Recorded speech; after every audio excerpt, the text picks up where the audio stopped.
பொங்கல்லாம் நீங்க தான் நீங்க தான் சொல்லணும். மக்களை சந்திக்கிறீங்க, மக்களை பாக்குறீங்க. நாங்க சொன்னா நீங்க சார்பா சொல்லுவோம். நீங்க சொன்னீங்கன்னா எங்களுக்கு ஒரு நடைமுறை தெரியும், மக்களுடைய நடைமுறை தெரியும். மக்களுக்கு இப்ப மகிழ்ச்சியாக 3000 பொங்கல் தொகுப்பு வாங்கிக்கிறது.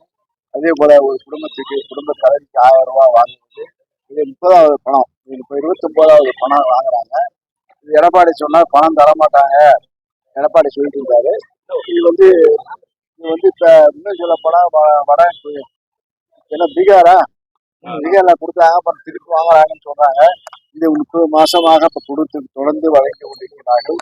இந்த மாசம் இப்போ பொங்கல் தொகுப்பாக இங்கே பொங்கல் தமிழகம் போது 2,29,00,000 குடும்ப காரைகளுக்கு 3000 ரூபாய் பணமும் அதே போல வேஷ்டி சேலை வழங்கப்பட்டு மக்கள் மகிழ்ச்சியாக எல்லோரும் பாராட்டுகிறார்கள். அதே போல தலைவருடைய படமான பராசக்தி பாருங்க, பராசக்தி பார்த்து தமிழ்நாட்டு மக்கள் விழிப்புணர்ச்சி கலைஞர் எழுதிய வசனம். அந்த வசனத்தை அதான் திராவிட முன்னேற்ற கழகம். இது மக்கள் உணர்வாக மக்களை பண்படுத்தியது, வளர்த்தது, ஆளாக்கியது. இந்த தினம் பொருளாதாரத்தில் முன்னேற்றம் கொடுத்தது திராவிட முன்னேற்ற கழகம் சொல்லுவதற்கு பராசக்தியே ஒன்று. இந்த பராசக்தி என்டிஏ கூட்டணிக்கு போயிருக்காரு.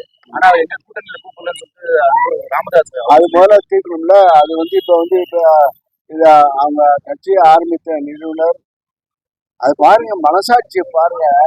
கட்சியை ஆரம்பித்த நிறுவனருக்கே துரோகம் செய்தாங்க. இது எப்படி மக்கள் நினைப்பாங்க தெரியல.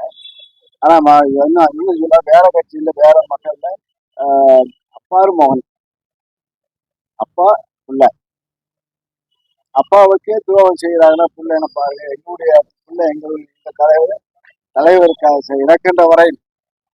இறக்கின்ற வரை தலைவராக இருந்து வாழ்ந்து மறைந்தார். திமுகவுடைய வாக்குறுதிகள் 10% மேல கூட நிறைவேற்ற அண்ணாமலை சொல்லியிருக்காரு. அண்ணாமலை அப்பெல்லாம் பெங்களூர்ல எஸ்பி இருந்தாரு, போலீஸ் இருந்தாரு. அவர் இப்பதான் வந்துருக்காரு. மக்களோட பழகுறீங்க, உங்களோட பழகிருக்காரு. அதனால பேட்டி சொல்றீங்க. 80% புள்ளி 80% அவர் சொல்றாங்க. நீங்க கேட்டுட்டு 404 சொல்லிட்டாரு தலைவர். 504 நாங்க நிறைய பப்ளிக் தெரிஞ்சு எல்லாமே தெரிஞ்சு டெய்லி பேப்பர் பாக்குறீங்க. என்ன அவன் சொல்றது வச்சு நீங்க கேக்குறீங்க, அவனை திருப்பி கேட்கணும். சிபிஐ கேட்டாங்க, சிபிஐ நடைமுறை அப்படிதான் பண்ணுவாங்க. பாஜக அவங்களுக்கு எல்லாருக்கும் சிபிஐன்னு போடுறாங்க. சிபிஐ ஆரம்பத்துல விசாரிக்கிறாங்க.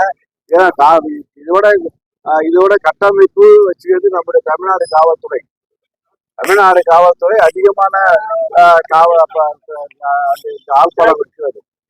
சிபிஐ இருந்தாலும் அவரு சிபிஐ அவருக்கு கேட்டாங்க. சிபிஐ விசாரிப்பாங்க. அதே போல பாஜக அவரை டைப் பண்றாங்களா விஜய்? அது என்னமோ தெரியாது, டைப் பண்றாங்க தெரியல, பாக்கணும். சரி.